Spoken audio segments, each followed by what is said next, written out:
Est-ce que plus jeune, tu étais. Le hockey, c'est un peu différent. Moi, je viens pas de cet univers-là. J'ai joué au football pas mal. J'ai été en sport-études.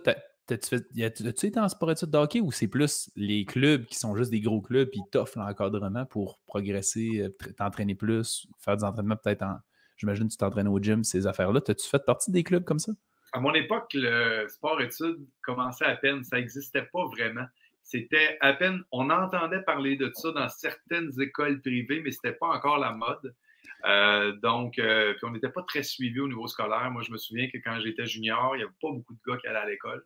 Ça me fascinait. Quand j'avais été repêché par les Moussettes d'Halifax, on était deux qui allaient à l'école dans toute l'équipe. Puis même quand je jouais junior au Québec, tu avais un tiers des gars qui n'allaient pas à l'école, l'autre tiers prenait 2 cours en sciences humaines, pas de maths. Puis c'est triste quand tu sais qu'il n'y a même pas 1% des joueurs qui se rendent à la Ligue nationale. Ouais, Fait ouais. que, c'est ça, là, je pense que ça a changé. Je pense qu'ils ont mis une plus grande emphase là-dessus. Mais moi, j'étais terrorisé de ça parce que moi, l'école, c'était important pour moi. Puis même si j'avais peut-être une carrière qui se dessinait devant moi comme hockeyeur à l'époque, c'était important pour moi d'aller à l'école et puis de bien performer à l'école. J'avais toujours un tempérament artistique. Puis c'est ça, quand je suis arrivé à 24 ans, ben là, quand j'ai lâché, j'ai fait 2-3 ans dans les bars, les boîtes à chansons. Puis après ça, l'édition de Star Academy est arrivée.